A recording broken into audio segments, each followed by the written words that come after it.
We are recording on Tuesday, March 26th, 2024 at 12:10 p.m. Eastern Time with our newest US citizen, Mr. Leo Zagami, who what is it? A week ago, a month ago, whenever you messaged me, Leo is now a citizen. We have gotten stronger. All is not lost. Leo is now officially legally on our side. Mr. Zagami, how are you doing? Very well. Thank you for announcing me as a new American citizen. It's, of course, a great honor. And it was on the 12th of March that I was finally introduced into the great American family with the oath of allegiance. And after answering a very thorough interview, because usually it goes on for maybe 20 minutes, for me, it was about an hour, and it was Oh boy. regarding all kinds of fascinating aspects of my life. I didn't really imagine they could be interview me on, including secret societies, lodges, and so on, and of course also my aristocratic background. So in the end, I guess I made it. Maybe such questions were not answered since the time of Benjamin Franklin, as you know, maybe at that time the aristocrats, the English aristocrats, were not so popular over here.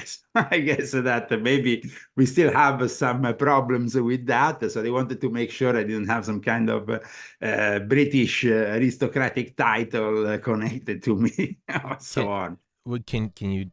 can you tell us some of what they're asking, or would you rather not? Yeah, no, it was mainly based on my family's history to just verify also all my connections with the British royal family, and also possible heirdom to maybe some title or something, which I don't have. I wish I did, but I don't. So, Mm. and also, of course, on my father's side, the aristocratic titles from my father's side, which, of course, are present, but like I told them, in 1946, Italy became a republic. So such titles are only purely a more of an informal thing than a formal thing, because formally Italy has renounced to that kind of background. It's no longer a monarchy. So in the end, it was, I guess, a way also to make sure, like I said, that I didn't have any claims to some throne somewhere in Europe. Yeah, yeah. I mean, To for that is kind of funny. So I think the to go back 2 years, I think when it was all, either volume 6 or volume 7 of your books, but and for everybody listening, the links to all the books are in the description. I think it was like a month or 2 months before Russia invaded Ukraine, and I think you mentioned in the book, which at the time was like a month old, how that was an upcoming thing. And I remember reading that and then it happening, and that kind of blew me away. Um, what would you say is if you can gaze into the crystal ball, what would you say is coming then for the rest of 2024, or whatever important years coming up? What would you, just because that was so wildly accurate, that I'm curious what your thoughts are on the immediate and, I guess, semi-immediate future. okay, so the book you mentioned, of course, I have here is volume 7 of my confessions. Actually, I should put the lights here next to my flags. Hell yeah. I have a small here. I love it. I Not love it. bad. I love it. Make sure it It's closer. beautiful. I love it. Yeah, for everybody watching, yeah, you can see there's American flags. There's the Trump holding the flag, the eagles from Canada. We have the Trump oracle. We have the Trump oracle. So let's see what Trump says, the oracle All here. right, Trump is Washington, D.C. Well, I mean, that is a good thing. I mean, because different things come up. So I call him the Trump oracle. Well, regarding what you said, this is the book, is volume 7. This is actually the hardcover copy. And the book was, like you said, very accurate in pointing out the coming war with Ukraine, as well as the coming war with Taiwan. I mean, the invasion of Taiwan. The war in Ukraine already started in 2014. So let's say that It was only a matter of time that it developed in something more. But of course, the information that all the various intelligence services had was that they will develop further at the beginning of 2022. So I really I find it surprising that a lot of people kind of were amazed about a war in Europe when I actually have talked about it for many years. As you know, I had been working in Russia also for a long time in my capacity as a record producer and a DJ, and also with the Ministry of Culture on various cultural events. So I had the possibility of encountering a lot of information of getting prior to what happened back then. I mean, we are talking about 20 years ago. They were already talking about something like this. And they were saying basically people from the intelligence were saying that it was only a matter of time. So that Europe will fall again into a war modality, let's say, that Russia will have to intervene directly. Now, they started to intervene in 2000 and after the Euromaidan revolution, the dignity revolution in Ukraine, but they did it, of course, in the Donbass region through groups that were not directly representing the Russian Federation, though they were, of course, working for the Russian Federation. We know what happened also with the mercenaries that were involved in this conflict. But like I said, the actual development of 2022 was for me quite easy to foresee, just as it's quite easy to foresee that within the next 3 years we will probably have the same thing happening with Taiwan. But at the same time, we also need to address, and I think this will be important for your viewers, the anomalies and what is going to happen on a short term in Europe, because Europe is somehow connected to the US, in which we have at the moment, unfortunately, Joe Biden, who is a warmonger, like just everybody from the Democratic Party that we had before him, including Bill Clinton back in the days, but even Barack Hussein Obama, who gave birth to the conflict in Syria, and of course unleashed the mercenaries of ISIS for that reason. And that's why we have seen a week ago Barack Obama going to I think it was a week ago, no? I think it was Yeah, maybe to England. ago, I think 8 days ago. In any case, he went to visit the Prime Minister of England, of Great Britain, Rishi Sunak, so they could probably unleash, like they did on Syria, the ISIS mercenary method, which functions as a way to attack brutally Russia without blaming, of course, Ukraine. So what Putin is saying at the moment, blaming, of course, also Ukraine directly, because this is what he seems to have done publicly. It's maybe not understandable for many people because they see these ISIS people, ISIS-K, ISIS Khorasan, by the way, who is a specific brand of ISIS, very much involved in the Caucasus region and with a strong base in Afghanistan, courtesy, of course, of Joe Biden and behind the scenes of Barack Hussein Obama. So we have all this getting very upset Russia, which will probably attack further Ukraine. And at this point, things are getting very tense in Europe. In the last few days, we saw a missile that went through once again Polish territory. And it's only a matter of time that we get in a direct conflict with Russia because, of course, we are talking about the Rule 5 of NATO, which is a sort of one for all and all for Hmm. one rule that, you know, you have to intervene wherever a member of NATO is attacked. Of course, NATO is a creation that brought stability for a number of decades within Europe. It was a creation, of course, of the United States of America after the winning the war, together with, of course, the support of Great Britain, which might be an empire in decline, but still has a lot of influence, especially in this situation. They have been really very much active in the years prior to what Russia calls the coup d'etat, that overthrow the politicians which were close to Russia in Ukraine, and then led to the instability and the persecution of the Russian minorities after 2014.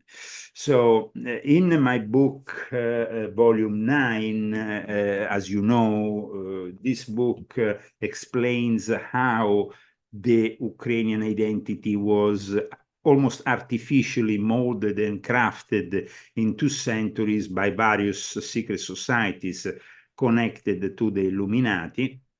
I describe them in detail in this book, as well as also the role of Freemasonry. Freemasonry was reintroduced in Ukraine as well as Moldova, which might be the next territory also to be attacked, even if Transnistria is basically Russian and they have already a military presence there. But these 2 countries, Freemasonry was reawakened by Giuliano di Bernardo, who was at the time Grand Master of the Grand Orient of Italy, and later on became the Grand Master of the regular Grand Lodge of Italy. That's when they actually England sent him to Ukraine and Moldova to reawaken Freemasonry in those countries after some preliminary contacts that have been made right at the end of the Soviet Union. You see, in the Soviet Union period, the Freemasonry was basically banned. Was banned because Freemasonry had been very controversial in the history of Russia. There had been different factions of Freemasonry fighting each other, and eventually the faction that gave birth to the Bolshevik Soviet Union was the faction that saw Lenin, that was himself initiated originally in probably in France with other members of the future Russian Revolution, because France is really the stronghold of the more progressive and more political forms of Freemasonry, while instead Great Britain always claimed to have purged religion and politics from its lodges. And to a certain extent is true, but not entirely true, because in reality, Freemasonry has also been used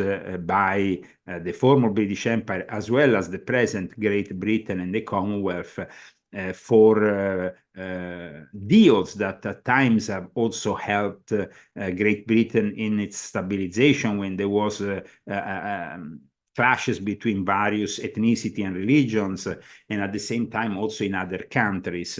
So the English Masonic network is not so innocent and purged of politics and religion as they claim. It's more of a facade, but of course, compared to the Grand Orient of France, the Grand Orient of France is an obedience that has always been political since they broke up from their regularity with the United Grand Lodge of England in the 1870s. So in my book, volume 9, I explain how after that breakup and after the experience of La Commune, Les Communes in Paris, there was this communist takeover for a brief time that was also very popular and was hold in high esteem by people like Karl Marx. Let's not forget that the manifesto of Karl Marx was itself a product of the Illuminati. So we need to understand that the ideology of the Illuminati is always more progressive rather than conservative, because their intention is to destroy both religions and the monarchies, which nowadays have, let's say that that part of the operation with the monarchies unleashed a series of revolution and insurrections in the around 1850, which also, of course, involved Ukraine. Ukraine was always kind of like parts of Ukraine were under Polish territory, other parts of Ukraine were, of course, always controlled by Russia. Traditionally, they were basically Russia. I mean, it was always considered as part of Russia.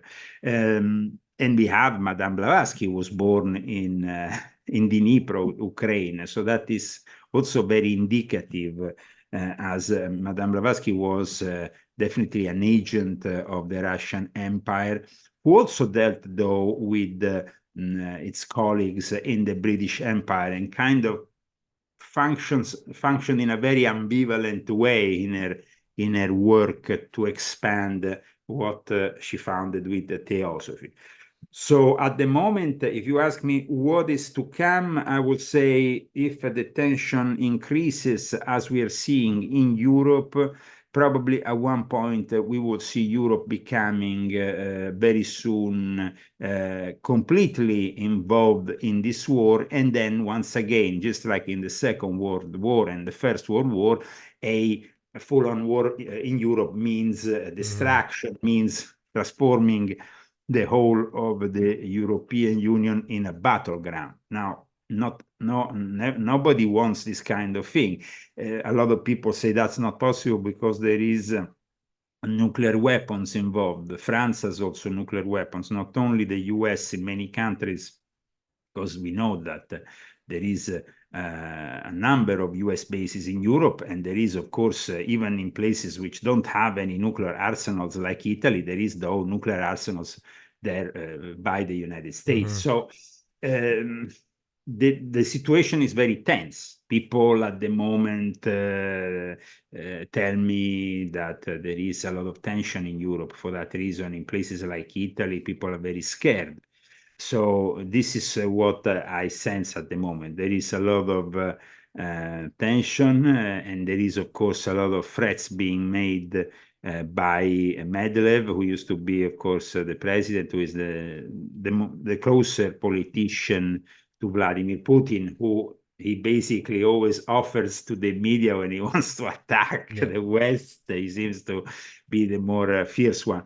But having said this, I think that is in nobody's interest to do a nuclear war. But having said this, also there is interest in having a war that is not nuclear. And this is the problem here, that the military-industrial complex needs to use a lot of their weapons that might become rusty. I always said that when their weapons become rusty, we need to become worried, because then at that point, the military-industrial complex needs to use them.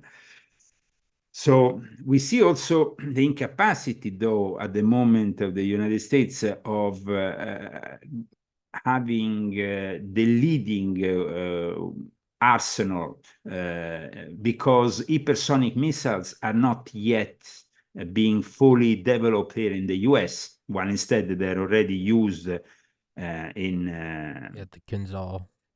well, they're used by both Russia and also by China China, the successfully. DF-12, I think, Yes, DF-42. but we just saw yesterday morning an attack on the Ukrainian intelligence that Russia blamed for, of course, being involved with the recent ISIS Khorasan attack, and it was completely destroyed, the headquarters of the Ukrainian, by an hypersonic missile. And at the same time, you know, people need to understand there is at least 12 CIA bases in Ukraine. So when these ISIS-K thugs were running from the FSB, which was hunting them down. FSB is, let's say, the heir to the KGB that eventually got all of them. Well, they obviously were going towards Ukraine because in Ukraine they will probably have had the possibility Well, yeah, of that's escaping. Now yeah. we know that the CIA for years collaborated also in Chechnya with Al Qaeda for attacking Russia. And let's say that all of the Mujahideen and the jihadists originate from that original war on the Soviet Union that was eventually brought down the Soviet Union, because when the Soviet Union got involved in Afghanistan, because of people like Osama bin Laden, the Taliban, and the Mujahideen that were basically fighting for the West against Russia. That's the thing. We have actually, as is case, a product of Afghani intelligence. A lot of the people who we trained for 20 years, who, because of Joe Biden's decision, deciding to abruptly leave Afghanistan, well, at that point, they went and found another job. I know that being a terrorist might not seem like any other a reasonable job. But when you are in a country like Afghanistan that doesn't offer you really anything, probably that's the only solution for some of these people. So we have basically trained these people because also we have offered them a future job. You see, when ISIS-K became ISIS-K and those tags attacked those Marines that were taking care of the airport of Kabul, Kabul, right? yeah, the one of 13. one of the worst moments, I think, in recent U.S. history to see these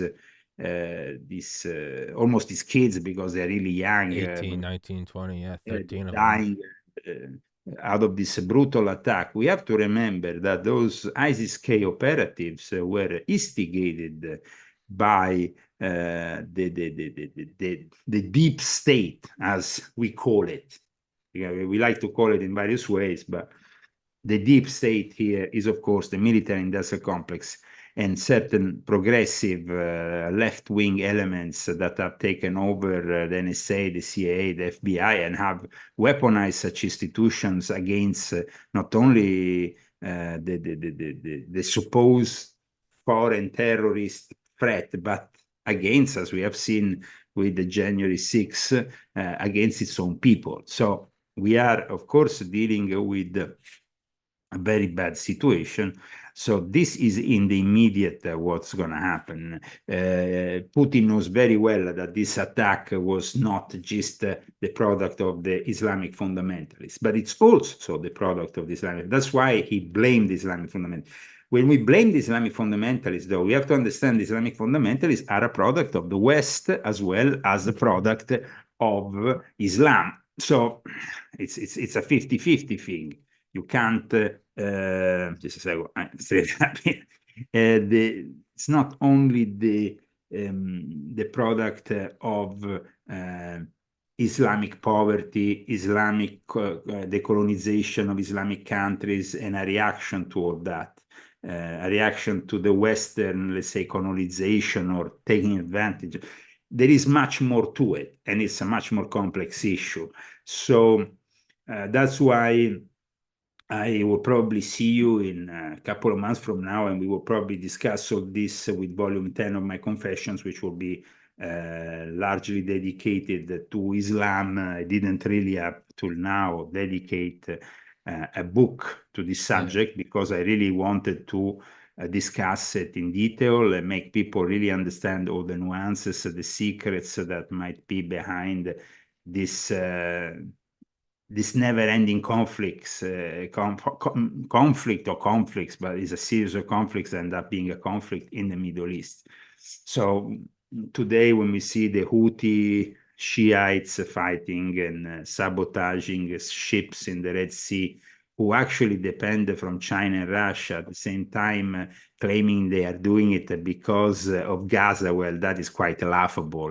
I mean, it is, of course, all very much an excuse so they can continue with their proxy wars between America, China, and Russia. So what I have explained in Volume 7, as you know, the Sino-Russian world order, and then in Volume 9, I further explained how this is going to develop. It's going to develop in a cyber future, in a robotic future, and that's why China now is inviting basically its population to accept the fact that in the next couple of years they're going to produce, mass produce robots and place them in each household. Now you see China has had a very demented one-child policy for a number of years up until 2015 that has basically destroyed the balance and instead of giving birth and just keeping regular families with more than one child going on, they had this one-child policy, which was brutal. But also, if you think about it, gave them a special position in the eyes of Satan because they sacrificed more fetuses and children during that time because you were not allowed. So there was, I remember once I saw a documentary with a pile of fetuses that was as Mm-hmm. big as a small, it was just like, it was disgusting. And it Yeah. was just, and that is really what China has done. And I think that God will never forget that. But at the same time, Satan will reward that. He will reward the dragon of the apocalypse that will give power to the beast. Mm-hmm. And that's why we see and I, of course, also invite all our viewers to constantly monitor my website, leozagami.com, where I post regularly my articles in which I comment on the latest events. So it's China having a very special role with Cyber Satan, a special role that, like I said, now they are implementing the idea that this mass robots production, and you can imagine, I mean, the Chinese, when they mass produce something, they really mass produce something. I Yeah. mean, they don't talk about it. So they want to start having a robot in each household by 2025. We're not talking about 2030, 2035, 2025. Now, I don't know if that's going to be possible because we're talking about a really large continent, a country which is like a continent. China is enormous. So to imagine they will be able to place a robot in each household by 2025, I don't know if that's realistic, but I'm sure that they will manage by 2030.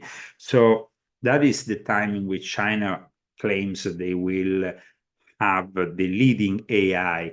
And that's really what worries me, the fact that they might implement really the army of the Antichrist. And that is also, as you know, a subject which I've discussed in my books, Volume 7, Volume 6.66. I think it's very important for people to understand.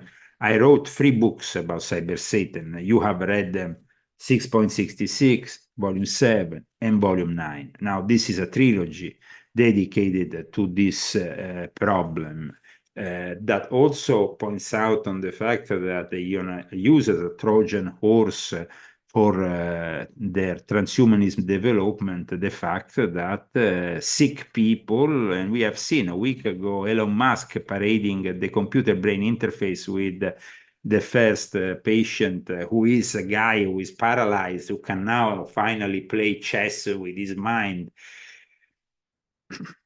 Well, it is, of course, a Trojan horse using a sick person that obviously everybody would like to see back, having some kind of life. And I completely understand that that is a great opportunity that this computer brain interface gives.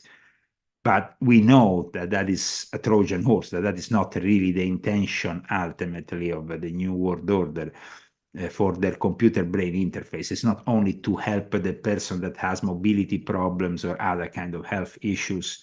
It is much more about connecting them with the machine, with the AI, which ultimately will control the human species at that point. And the human species will become obsolete, and the Homo sapiens will be transformed in something new. So they can finally launch their space mission to Mars with this transformed and enhanced form of human being that it's made to live maybe in space rather than us that are limited to this planet. So it seems like the Homo sapiens is finally arriving to what was described, and I, of course, discussed this in my books, the omega point of Pierre de Carden, the moment of singularity, as Raymond Kurzweil called it, the moment in which we are really joining with the AI and developing in something new, in what Teilhard de Chardin call the noosphere. The omega So point. yeah, the omega point, so it's the alpha and the omega. We know that what that means also following the Christian parameters of the end times. So it's not really like the omega point is Not good. it doesn't seem that good for, of course, for the Homo sapiens, but for them it's a point of let's say it's a ground zero of the creation of something new that they have in mind, something that of course doesn't reflect anymore God as we are made in the image of God, but rather reflects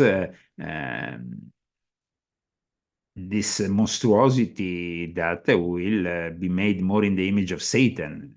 It's about, when we embrace the age of enlightenment, we thought that the age of enlightenment will bring reason and solutions for everybody based on reason. In reality, that was the moment in which the devil started to really implement its plan.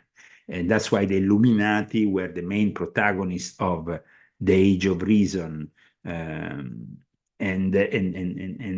to this day, I think that nobody has put it better than me in a book in volume 9. As you know, I explain why this fixation with transmutation, with alchemy, with transforming something in something else. And that's what they are doing. The realization of gold might be for them really merging with the AI as the ultimate solution, but that is not really the ultimate solution. Like I said, the AI will easily take over, and at that point, robots will be working along with cyborgs, with humans that are half human, half robots, but for how long? In the end, it will be the machine that will prevail.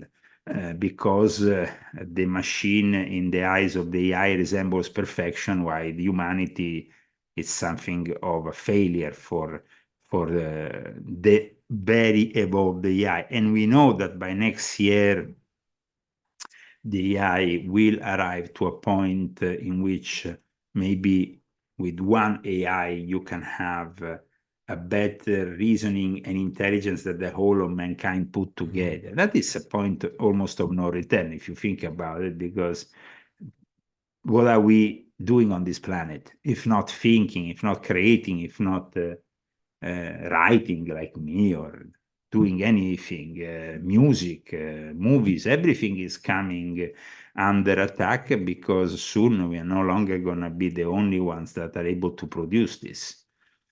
And that's why we had this fake rebellion of Hollywood last year. You remember, I also published a book, Volume 8, based, of course, on the dark side of Hollywood and what was boiling there, also regarding the AI, virtual reality, and all that.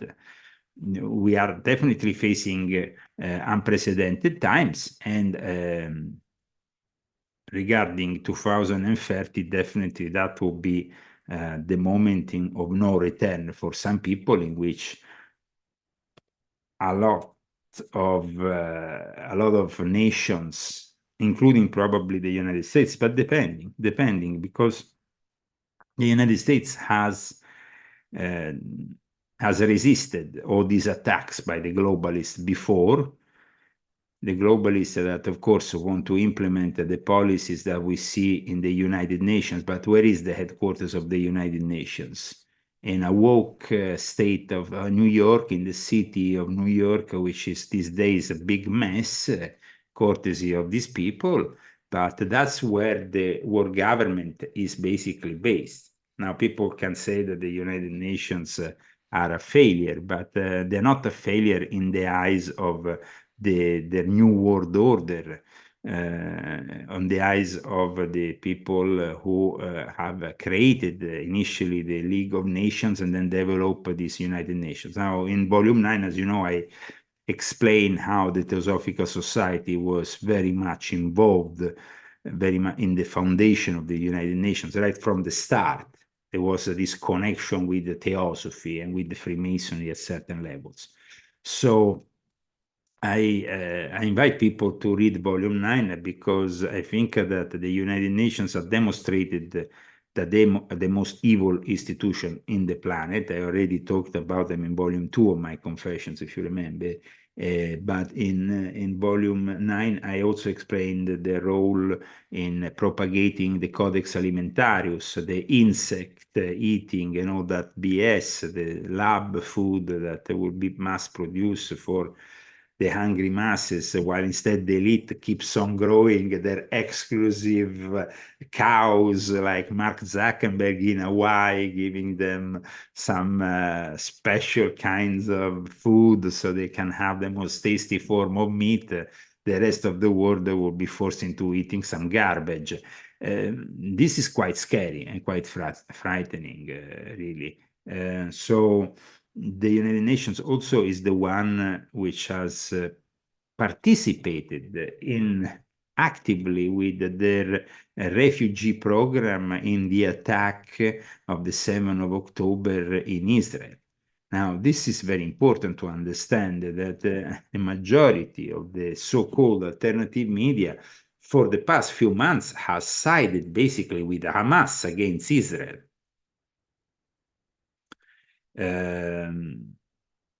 It's scary to think about that in a way, no? It's insane. Because, I mean, personally, I never imagined that certain people will side with with terrorists like Hamas, the brutal terrorism of Hamas. They all kind of got fixated on the fact, oh, well, this is a false flag, this is not a false flag. But we have to understand beyond the reasoning of who did it and why they did it, there is being consequences in the immediate. I mean, you come into my home in a kibbutz or wherever, and you kill me in a brutal way, kill my son, kill my wife, rape her, whatever. I mean, there has to be consequences. Yes. And I don't care if they say that thousands and thousands of people died. That is what happens. So if you, I mean, there has to be some consequences. Yeah. Now, obvious that the majority of people in today's world, with their reasoning being always a little bit confused because of the constant bombarding of fake news from the mainstream media, they suddenly go around and say, "Oh, we hate Israel there," and then they, of course, blame the Rothschild, the Zionists, and so on. I explained many times, and as you know, also in my books, in Volume 7, also, but also Volume 9, the relevance of the Sabbatean Frankist heresy within the Jewish world. So I suggest for those people to read, first of all, these two books, Volume 9 and 7, because it's important to realize who within the Jewish world did it.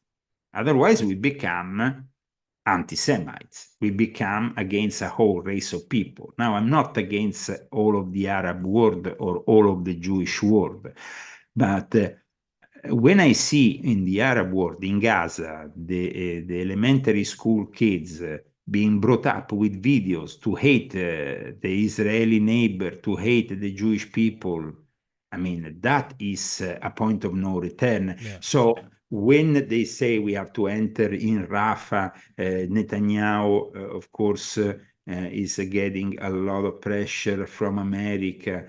We saw yesterday the Israeli defense minister coming to the US, and basically the US saying, oh, you can't do it because there is millions. The problem here is basically this. You know that the moment they leave Gaza, they leave Rafah, they will simply start implementing more brainwashing and inevitably create more and more generations of terrorists. Yeah. So you want to find a solution for that? Well, then you have to, like it's happening, unfortunately, with the cost of thousands of lives. And that is sad, of course. It's sad that there is Yeah. 30,000 people who die or 40,000, whatever. But if we don't re-educate them, if we don't control their education institutes, then there will be no future for those people because they will be constantly radicalized. There's no good So, answer. It's eh, there's no there's well there is a good answer, but there's no answer that's free from suffering, right? It's like getting a limb amputated. yeah, It's a shitty answer, but the alternative is often worse. And it's like what you're saying is correct. It's like there can't not be consequences to 1,200 people getting mowed down and raped. You can't not have a consequence. There has to be a consequence. absolutely, absolutely. There has to be a consequence. We still have people, of course, who are probably in the tunnels. They have been kidnapped. Many of those hostages have been killed. When we see the disparity of figures, because we see 30,000 allegedly, because then we also have to go by the numbers that Hamas gives us, and that is really not really that trustworthy. I'm not that, I don't trust the numbers of Hamas, sorry. But in any case, thousands and thousands of people dying is a very bad thing. But having said that, these people have, in a way or another, always covered for these terrorists. And people would say, but the problem here is that it is an inside job. There is a false flag here. That too. Of course, because Hamas has been created by the Western world. It has been constantly financed with the help of countries close to you, the United States, like, for example, Qatar, who has given a lot of money for these terrorists and who actually at the moment guessed the leader of Hamas. So Qatar, the Wahhabis, this Saudi Arabia, these countries, the Emirates in total, have participated in the destabilization simply because they are tool of the Anglo, let's say, this alliance between America and Great Britain. Great Britain has been present in the Middle East for a longer time. So, they have been, it was because of them that eventually, after the Sykes-Picot Agreement of 1916, there will be the Balfour Declaration a couple of years later that will give, with this letter addressed by Minister Balfour to Rothschild, that will give birth to the possibility of establishing a Jewish nation. But I mean, once the nation is there, it's there. We can also discuss the fact that, of course, this whole tragedy on the 7th of October could have not happened without an inside job from parts of the Israeli intelligence that are corrupted, that are basically close to the labor Zionists, who are basically close to the progressive side of the CIA, NSA, and so on, that is at the moment in charge with Joe Biden and Obama behind the scenes. So they have constantly pushed for instability in the Middle East. And this constant instability in the Middle East is something that goes back centuries, and that, of course, we will not have the time to discuss today. But like I said, in a couple of months, we will go in detail because it is fascinating to show a different side and perspective to the whole history of the Middle East that can then be understood much better, because once we know how France, England, and then later on the United States, but much later on, because France and England have been in the Middle East for centuries before America. They were already there fighting their wars, establishing their lodges in the 18th, 19th century, when America was, of course, still in their embryonal stage, creating their own country. But it's important to understand that if we want to have a future in the Middle East, we need to understand that the Islamic people have a certain degree of corruption that is in the DNA of Islam, because Islam has a big problem, Mm. and it's never really been the religion of peace they claim it's, and there is a reason for that. And that's why I wanted to work on a book that could clarify this matter after volume 9, because volume 9 explains who are the Illuminati, heirs to the Gnostics. But of course, it's mostly based on the Western Illuminati. While instead, this time I will probably be discussing with you in a couple of months in the same show uh, who are the Middle Eastern Illuminati, who have been the Middle Eastern Freemasons, and what has this meant for the development of Islam.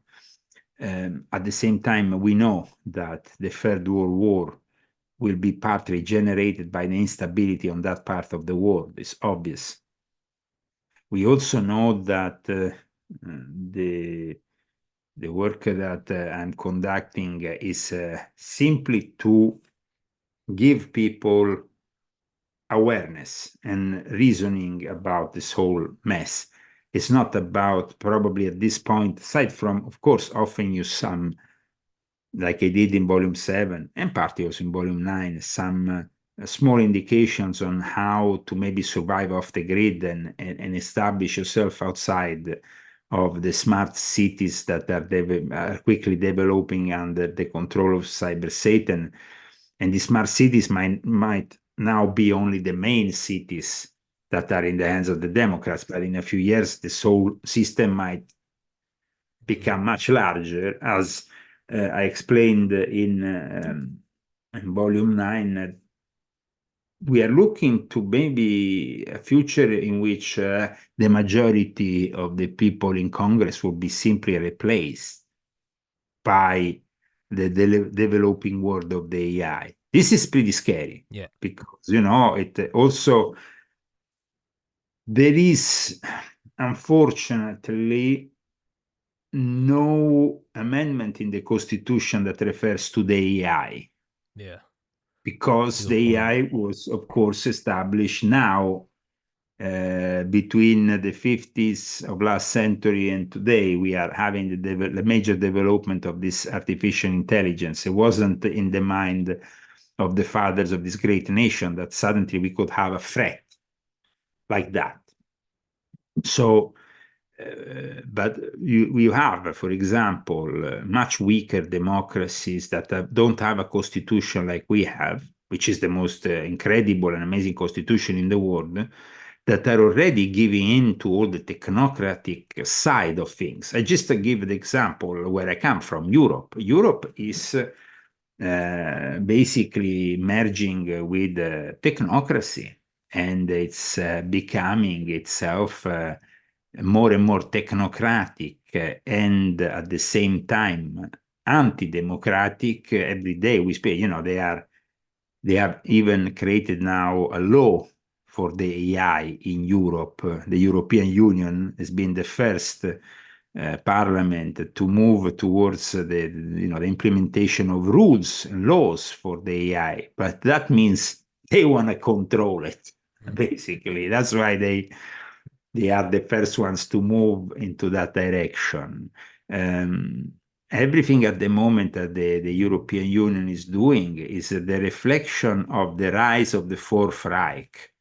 That's how we see it. Germany, it's once again becoming the Nazi country it was at the time of Adolf Hitler. Now, it doesn't matter if it is alternative for Deutschland or the more obvious right-wing exponents. I'm talking here even of the Ursula von der Leyen, who is now searching to be re-elected in her position as head of the European Commission. We have people who are basically technocrats with no soul, with no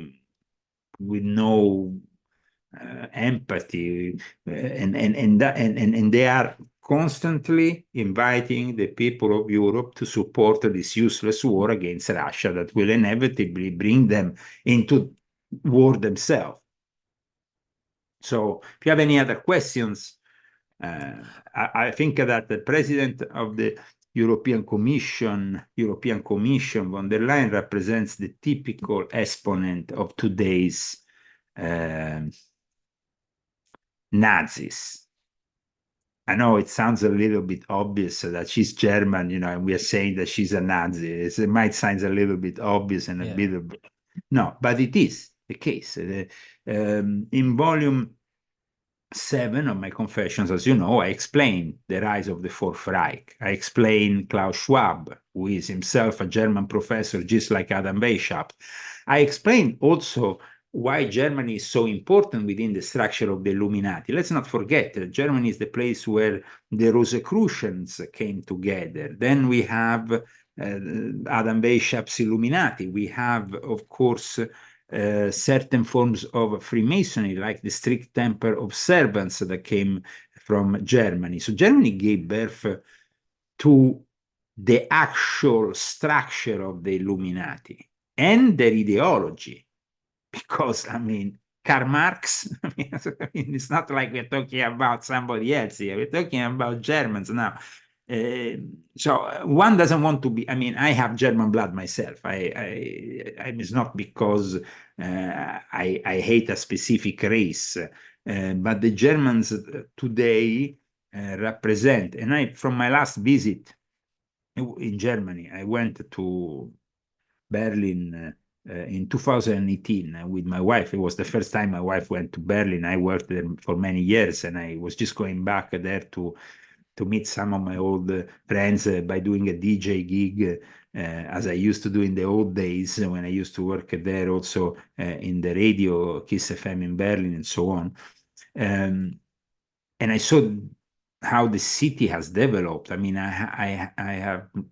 probably didn't go to Germany since 1998. That I think was the last time, 1998 or 99. That was the last time I have been in Berlin in particular. I started to go to Germany very young because I went the first time in the middle of the 80s with my grandmother, who spoke German, who was involved during the war in intelligence activities, who had a lot of friends still in Germany. And I went there with my grandmother Felicity Mason in the middle of the 80s. And of course, it was still a separate German. You have East Germany, West Germany. You had, of course, the American presence of the bases, and very much present. My wife used to live there when she was a child in Germany on base. So it was a very different Germany. Then I saw the evolution, after the wall fall, the Soviet Union ended, the Berlin Wall fall. I started to work in Berlin in the early 90s. And so I saw a lot of the developments of this city. And when I went in 2018, what I noticed was the vast presence of Islamic people. There was a lot more Islamic people. In the 90s, there was the biggest Islamic community that was present there, was the Turkish community, and they minded their own business. They were pretty much keeping for themselves in their areas of Berlin. Today, instead, it was very different, and it was pretty shocking. My wife talks about it in one of her books about the experience. In volume 1 of her Confessions, she I think it was volume 1 where she discussed the experience that she had in Berlin. And it was a very good experience because we were in this club, and suddenly this fundamentalist Muslim came to my wife, knowing that she was American in a very aggressive mode. So this was something unheard of before, and made me understand that Berlin is going down the drain. I mean, it doesn't matter. It's not about the political side, because they are all in it together. For many years, Angela Merkel ruled with the Christian Democrats, but Angela Merkel was herself a Stasi asset, like the new prime minister. So they come from a background which was terrible background, because in Eastern Germany we have one of the most fierce and terrible secret services, Stasi. It was just like the Gestapo, basically. It was a continuation of the Gestapo in a kind of communist interpretation of it, but there was the same, almost the same people and the same mentality. So Scholz, the present chancellor of Germany, is of course pushing for war against Russia, but at the same time they know that the wealth, that a lot of the wealth that Russia, a lot of the wealth that Germany has been able to, they have become one of the richest countries in the world, also because of the support of Russia, about from the oil, the gas, everything, all these resources that made then Germany very fragile geopolitically. In fact, it was Donald J. Trump who, during his presidency, if you remember, during his famous speech at the United States Nations, said, you have to be very careful about your position. And he got laughed at. Yeah, I remember that. He was there. So I think they will not laugh to him anymore, but it's all part, unfortunately, of the Great Reset.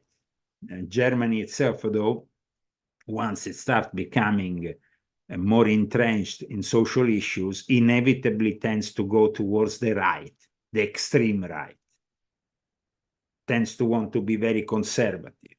Now we saw also the shocking transformation of Germany after the arrival of more than 1 million refugees from Syria. That was something that Angela Merkel, said, we need to welcome this 1 million, 1 million. I mean, they apparently produced a lot of criminality, degradation in the suburbs of various towns and cities in Germany. It didn't bring anything positive, and it further increased the radicalization of those people, because at times they're not able to integrate completely.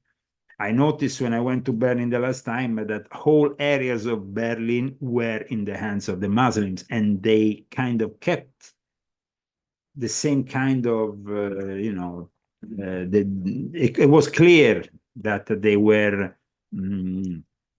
reconstructing their own cities in Berlin. It wasn't like they were arriving in Berlin and embracing the local culture and merging with it. They were actually bringing their own culture as an No-go zones. almost an invasion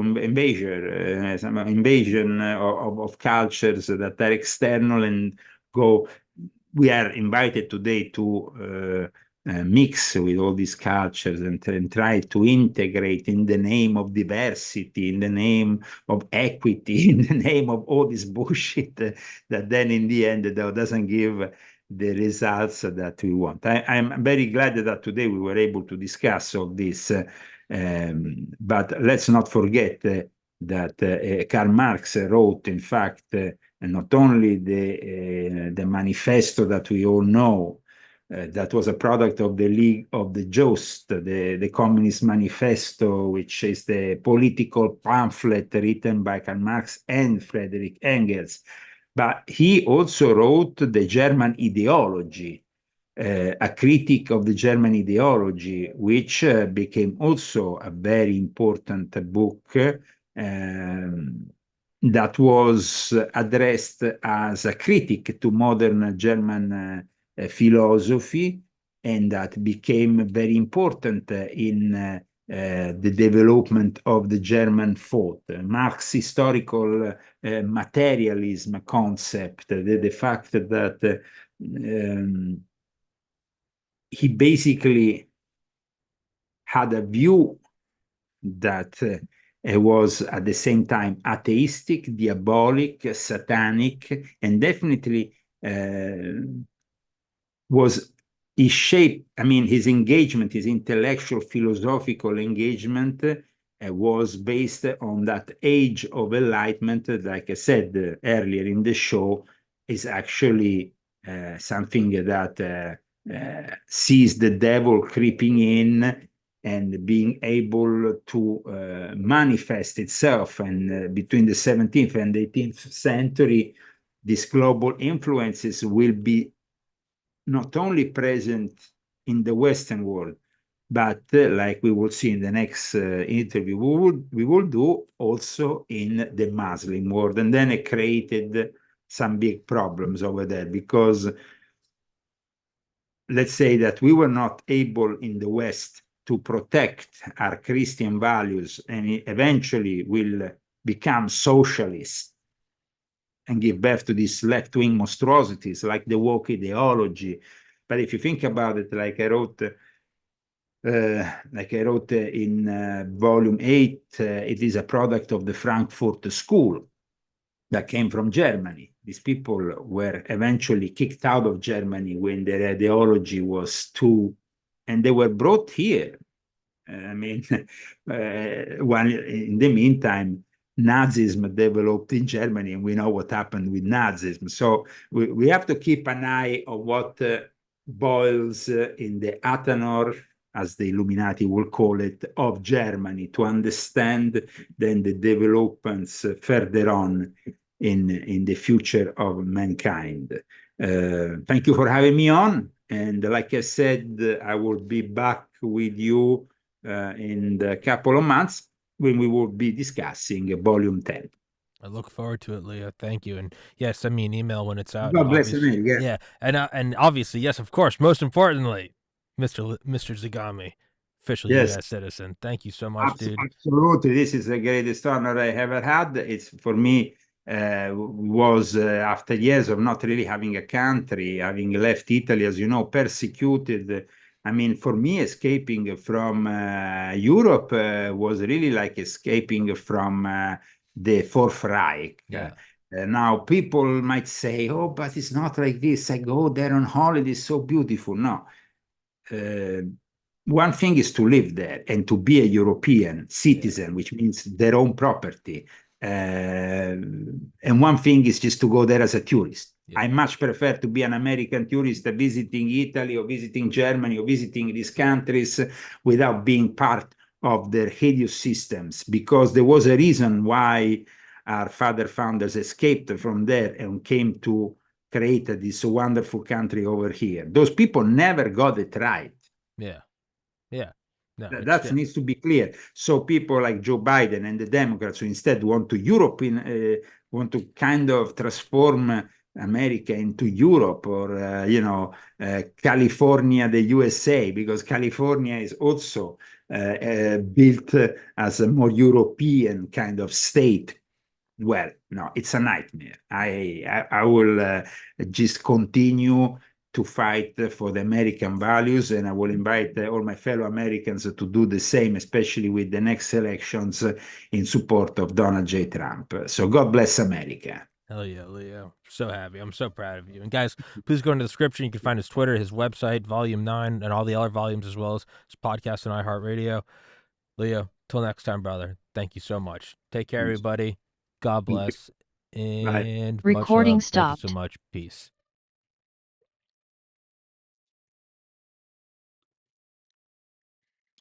And guys, if you're still watching, podcast sponsored by American Hartford Gold. Please go into the description, use that link, get promo code Tommy or TPC, or text Tommy to 65532.